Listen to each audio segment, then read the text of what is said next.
কোরআনের কিছু কিছু কথা শুনলে ওই আলেম বা ওই বক্তাদেরকে মারার ইচ্ছা হয়, কিছু কিছু কোরআনের কথাগুলো শুনলে কারো গায়ে আগুন জ্বলে, কিছু কিছু বক্তাদের কথাগুলো শুনলে মনে হয় যে তাকে এখনই হত্যা করে ফেলি। আসলে ওই বক্তাগুলো, ওই কোরআনের তাফসির কারকগুলো হচ্ছে ওই ডাক্তারদের মতো। মাঝে মাঝে আপনার কাছ থেকে বক্তাদের গালি খাইতে হবে, এটা জেনেও বক্তারা হক কথাগুলো বলার চেষ্টা করে। কারণ হলো একটাই, যদি বর্তমান সময়ে কোরআনের হক কথাগুলো যদি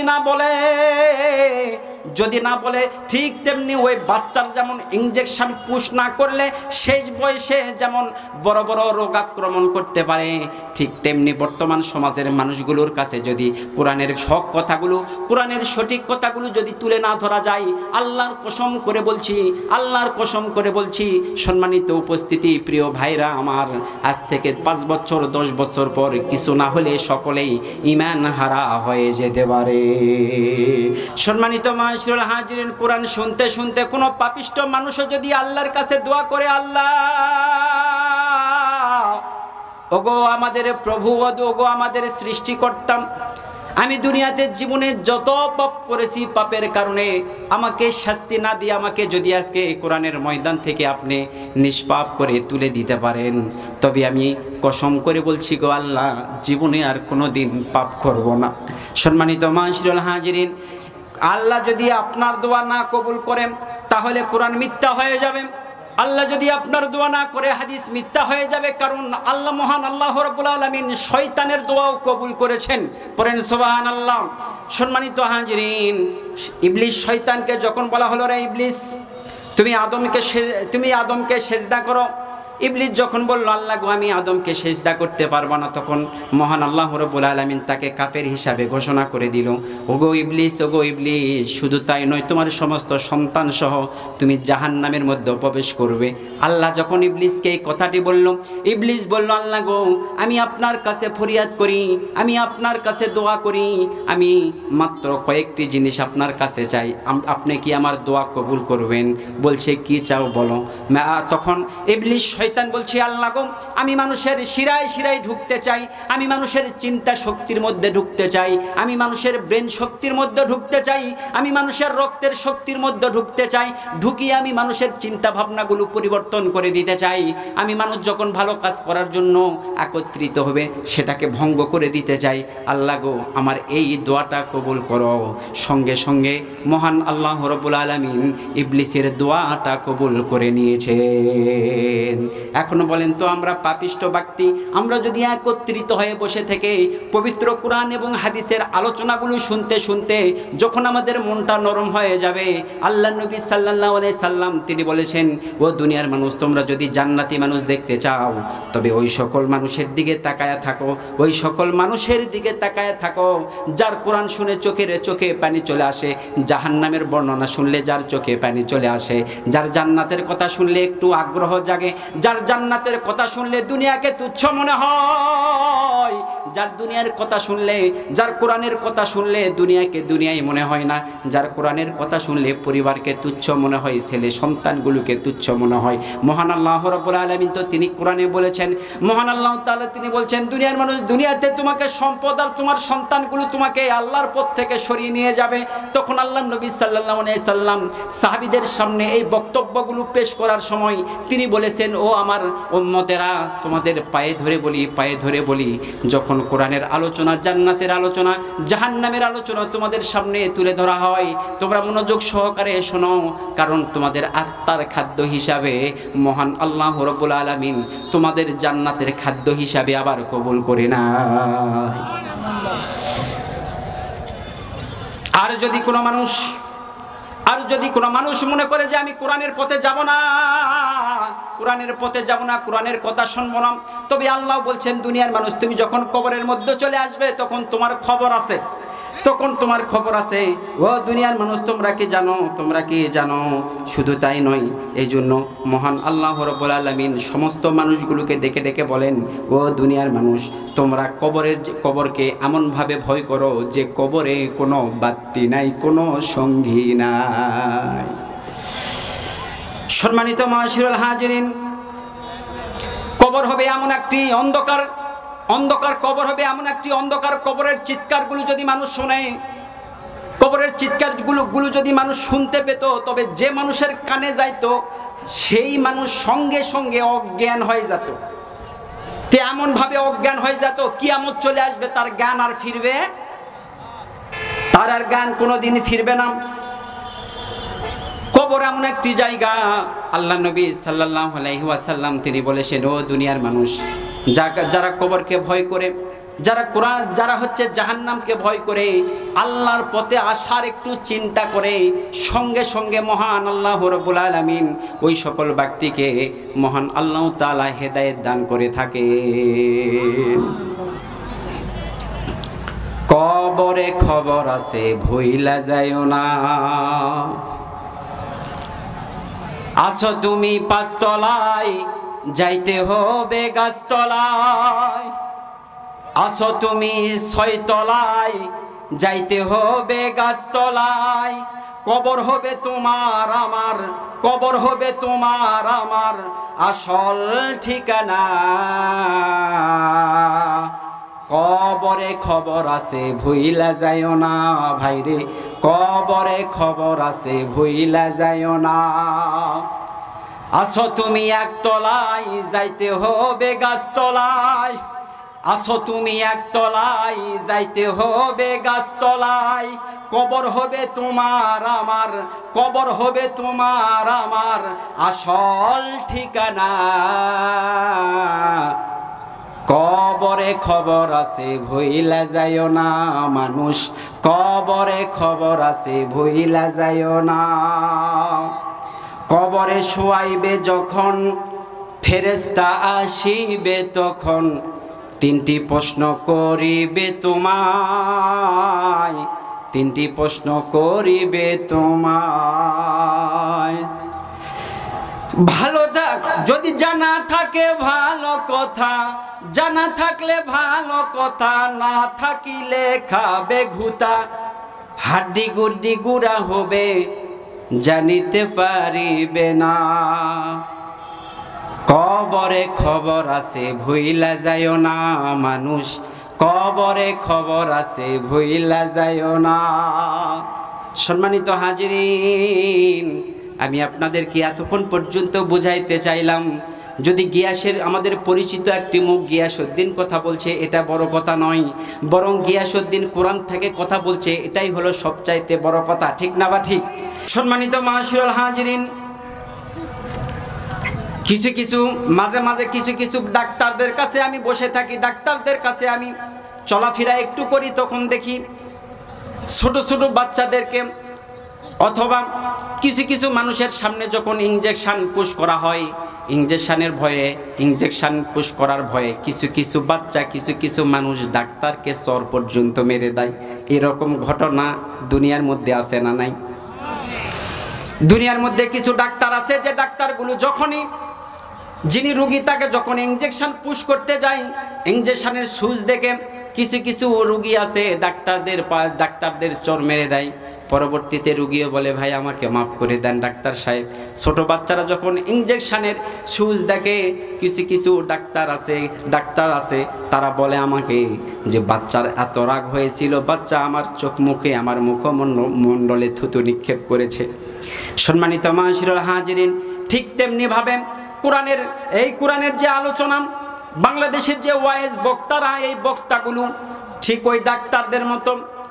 ডাক্তাররা মুখমণ্ডলে থুতু নিক্ষেপ করার সময় আবার হাসি দিয়ে বাচ্চার মাথায় থাবা দিয়ে বলে, বাচ্চারে চিন্তা করিস না রে বাবা, চিন্তা করিস না, তোমার শরীরের মধ্যে এমন ইনজেকশন পুশ করে দিয়েছি, কিয়ামত চলে আসবে, আল্লাহর রহমতে তোমার আর বড় ধরনের কোনো রোগ হবে না।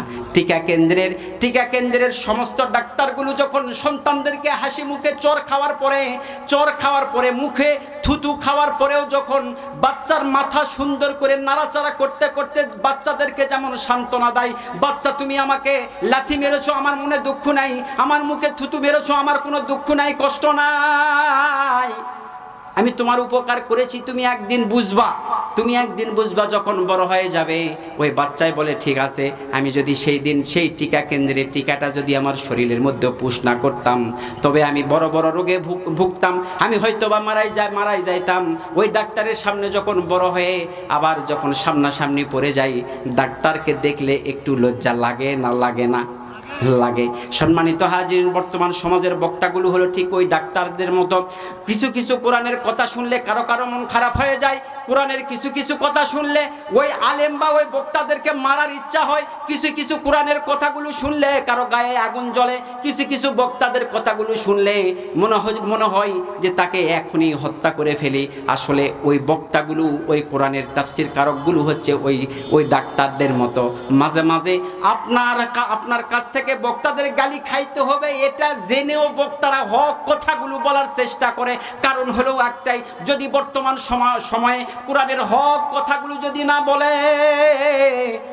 না বলে ঠিক তেমনি ওই বাচ্চার যেমন ইনজেকশন পুশ না করলে শেষ বয়সে যেমন বড় বড় রোগ আক্রমণ করতে পারে, ঠিক তেমনি বর্তমান সমাজের মানুষগুলোর কাছে যদি কোরআনের হক কথাগুলো, কোরআনের সঠিক কথাগুলো যদি তুলে না ধরা যায়, আল্লাহর কসম করে বলছি সম্মানিত উপস্থিতি, প্রিয় ভাইরা আমার, আজ থেকে 5 বছর 10 বছর পর কিছু না হলে সকলেই ঈমান হারা হয়ে যেতে পারে।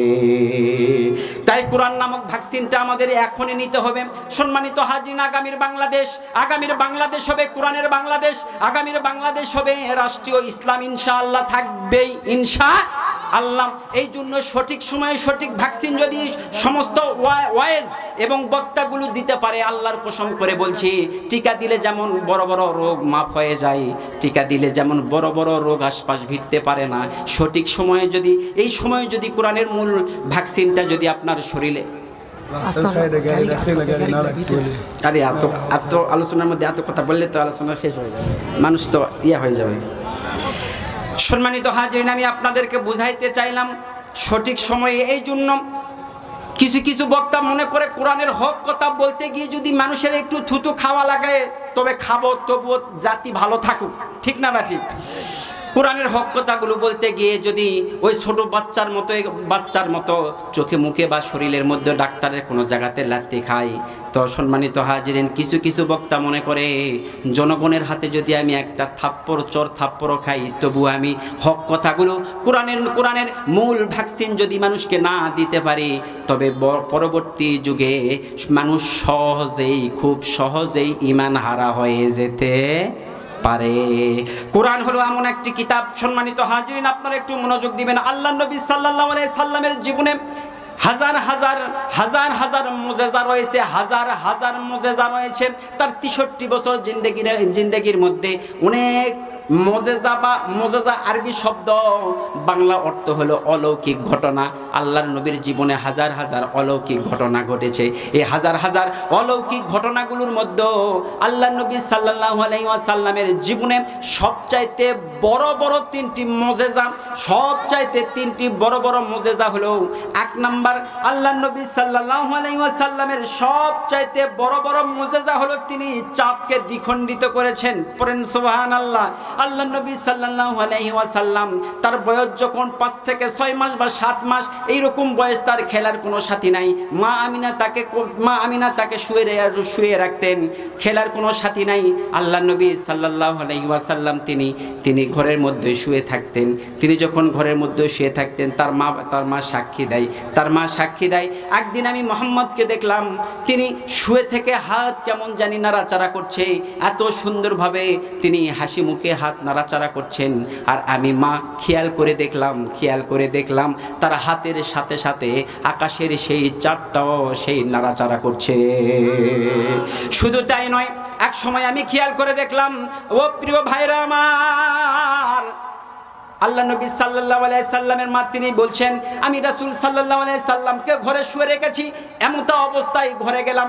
ঘরে যাওয়ার সময় দেখলাম আল্লাহ নবী সাল্লাল্লাহু আলাইহি ওয়াসাল্লাম সেই শিশুকালেই তিনি আঙ্গুলটা নাড়াচাড়া করছে, আর কেমন জানি সুন্দর করে একটি করে হাসি দিচ্ছে। তিনি হাসতেছেন, আমি খেয়াল করে দেখলাম চাঁদটা তো নড়ছে। এমনটা অবস্থায় শেষ পর্যায়ে খেয়াল করে দেখলাম যে চাঁদটা তিনি যখন আঙ্গুলটা 2টি ফাঁক করছে, আঙ্গুলটা এক আঙ্গুলের সঙ্গে আর এক আঙ্গুল আঙ্গুল যখন একটু সরিয়ে নিয়ে যাচ্ছে, আমি মা খেয়াল করে দেখলাম আল্লাহর নবীর আঙ্গুলের ইশারায় চাঁদ পর্যন্ত দ্বিখণ্ডিত হয়ে যায়। সম্মানিত হাজিরিন, আল্লাহর নবী সাল্লাল্লাহু আলাইহি সাল্লামের জীবনে বড় বড় তিনটি মুজিজা। তার এক নাম্বার মুজিজা হলো তিনি চাঁদকে দ্বিখণ্ডিত করেছেন। সবচাইতে বড় বড় মুজিজাগুলোর মধ্যে হলো একটি এই চাঁদকে দ্বিখণ্ডিত করা। দ্বিতীয় নাম্বার, আল্লাহর নবী সাল্লাল্লাহু আলাইহি ওয়াসাল্লামের সবচাইতে বড় বড় মুজিজাগুলোর মধ্যে হলো দ্বিতীয় নাম্বার, আল্লাহর নবী সাল্লাল্লাহু আলাইহি ওয়াসাল্লামকে মহান আল্লাহ রাব্বুল আলামিন তিনি আসমানে হযরত মুহাম্মদ সাল্লাল্লাহু আলাইহি ওয়াসাল্লামের সাথে দেখা করেছেন। তার মানে এক কথায় যদি বলি তাহলে মেরাজ, অর্থাৎ আল্লাহর নবী সাল্লাল্লাহু আলাইহি ওয়াসাল্লাম তিনি মেরাজে গিয়েছেন বা মেরাজ করেছেন। তিনি উর্দু আকাশে উঠেছেন, আল্লাহর সঙ্গে কথা বলেছেন। এটা হলো আল্লাহর নবী সাল্লাল্লাহু আলাইহি ওয়াসাল্লামের বড় বড় তিনটি মুজিজার মধ্যে হলো দ্বিতীয় নাম্বার। এ সম্পর্কে পবিত্র কোরআনে মহান আল্লাহ রাব্বুল আলামিন বলছেন, সুবহানাল্লাযী আসরা বিআবদিহি লাইলাম মিনাল মাসজিদিল হারামি ইলাল মাসজিদিল আকসাল্লাযী বারাকনা হাওলাহু লিনুরিয়াহু মিন আয়াতিনা ইন্নাহু হুয়াস সামিউল বাসীর। লিল্লাহি তাকবীর। মরুভূমিতে হযরত ইব্রাহিম আলাইহিস সালাতু ওয়াস সালাম হাঁটাহাঁটি করেন। এমতো অবস্থায় আল্লাহ তার সঙ্গে কথা বলেন। জান্নাতের মধ্যে আদম আলাইহিস সালাতু ওয়াস সালাম থাকেন, সেখানে আল্লাহ কথা বলেন। মুসা আলাইহিস সালাতু ওয়াস সালামের জীবনে খুললে পাওয়া যায় মুসা আলাইহিস সালাতু ওয়াস সালামের সঙ্গে আল্লাহ কথা বলেছেন তুর পাহাড়ে। অর্থাৎ আমি আপনাদেরকে বুঝাইতে চাইলাম মহান আল্লাহ রাব্বুল আলামিন এক এক নবীর সঙ্গে এক এক জায়গায় কথা বলেছেন, কিন্তু আপনার নবী আমার নবী জনাবে মুহাম্মদুর রাসূলুল্লাহ সাল্লাল্লাহু আলাইহি ওয়াসাল্লামের সঙ্গে আল্লাহ কথা বলেছেন তার নিজ ভাষায়। সুবহানাল্লাহ পড়বেন না? আদম আলাইহিস সালাতু ওয়াস সালামের সঙ্গে আল্লাহ কথা বলেছেন জান্নাতে। সব নবীদের সঙ্গে আল্লাহ কথা বলেছেন, কিন্তু খুব দূরে দূরে। কোথায় সেই আল্লাহর আরশে আজিম আর কোথায় সেই জান্নাত? কোথায় আল্লাহর, কোথায় সেই দুনিয়ার মধ্যে মরুভূমি? সেই মরুভূমির মধ্যে ইব্রাহিম আলাইহিস সালাতু ওয়াস সালামের সঙ্গে আল্লাহ কথা বলেছেন। কোথায় সেই তুর পাহাড় আর কোথায় আরশে আজিম? আল্লাহ মুসা আলাইহিস সালাতু ওয়াস সালামের সঙ্গে কথা বলেছেন এই তুর পাহাড় আর আরশে আজিমের এত দূরত্বে। কিন্তু আপনার নবী আমার নবীকে মহান আল্লাহ রাব্বুল আলামিন এত বড় সম্মান দান করলেন জান্নাতের মধ্যে নয়, মরুভূমির মধ্যে নয়, তুর পাহাড়ের মধ্যে নয়, তুর পাহাড়ে নয়। আল্লাহ নবী সাল্লাল্লাহু আলাইহি সাল্লাম যখন অতি কষ্টের মধ্যে দিন কাটাচ্ছিলেন, আল্লাহর মহান আল্লাহ রাব্বুল আলামিন ফেরেশতাদেরকে ঘোষণা করে দিলেন, ও আমার প্রিয় আমার ফেরেশতারা, আমার নবী আমার হাবিব এত কষ্টের মধ্যে ইসলাম প্রচার করছেন, কালেমার দাওয়াত দিতে গিয়ে এত কষ্ট সহ্য করছেন। আমার সেই হাবিবকে জান্নাতের মধ্যে নয়, মরুভূমির মধ্যে নয়, সেই তুর পাহাড়ের মধ্যে নয়, আমি আমার হাবিবের সঙ্গে কথা বলতে চাই আমার নিজের বাড়ি তার সে আজিমে। সুবহানাল্লাহ পড়বেন না? তার মানে বোঝা যায় আপনার এবং আমার নবীর প্রতি আল্লাহর কতটা ভালোবাসা। এই জন্যই তো আল্লাহ বলছেন, ও দুনিয়ার মানুষ, তোমরা যদি আমাকে পেতে চাও, আমাকে ভালোবাসতে চাও, তবে আমার হাবিবের পথকে অনুসরণ করা। কার কথা? একটু জোরে বলেন না, কার কথা? সম্মানিত হাজিরিন, আমরা সেই কোরআনের মাহফিলে বসে আছি। আমরা আজকে জানতেছি কোরআন থেকে যে আল্লাহর জীবনে মেরাজ হয়েছে। এটা হলো দ্বিতীয় নাম্বার। তাহলে এক নাম্বার আল্লাহর নবী সাল্লাল্লাহু আলাইহি সাল্লামের তিনটি বড় বড় মুজিজার মধ্যে এক নাম্বার হলো তিনি চাঁদকে দ্বিখণ্ডিত করেছেন। দ্বিতীয় নাম্বার হলো তিনি মেরাজে গিয়েছেন। সব নবীদের সঙ্গে আল্লাহ এক এক জায়গায় কথা বলেছেন, কিন্তু আমাদের নবীর সম্মান বাড়ানোর জন্য, তার কষ্টগুলো দূর করার জন্য তার নিজের বাড়িতে আরশে আজিমে আল্লাহ ডেকে নিলেন। তার মানে বোঝা যায় কোরআন এবং হাদিসের তাফসীরগুলো পড়লে পাওয়া যায় আমাদের নবীকে আল্লাহ অতিরিক্ত ভালোবাসেন, তার কষ্টটা সহ্য করতে পারেন নাই। এটা হলো দ্বিতীয় নাম্বার মুজিজা। প্যারে হাজিরিন, সম্মানিত মুসলমান ভাইরা আমার, একটু খেয়াল করে দেখুন, তৃতীয় নাম্বার মুজিজা হলো কি, আল্লাহ নবী সাল্লাল্লাহু আলাইহি ওয়াসাল্লামকে প্রশ্ন করা হলে আল্লাহ নবী সাল্লাল্লাহু আলাইহি ওয়াসাল্লাম তিনি সুন্দর করে সাহাবীদেরকে বুঝাচ্ছেন, ও দুনিয়ার মানুষ, ও আমার প্রাণপ্রিয় সাহাবীরা, তোমরা কি জানো, তোমরা কি জানো, তোমরা কি জানো, আমি আমার উপরে যে দীর্ঘ 23 বছর যাবত কোরআন নাজিল হলো, এটা হলো আমার কাছে সবচাইতে বড় একটা মুজিজা। তুমি ছিলে মায়ামিনার নয়নমণি, উভয় জাহানের ছিলে শিরোমণি। তুমি ছিলে মায়ামিনার নয়নমণি, উভয় জাহানের ছিল শিরোমণি।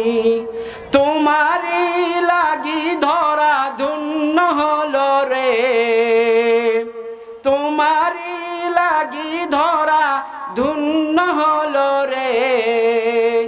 আমার মন কাঁদে রে, আমার প্রাণ কাঁদে রে, কোথায় গেলে পাবো প্রিয় নবীজিকে।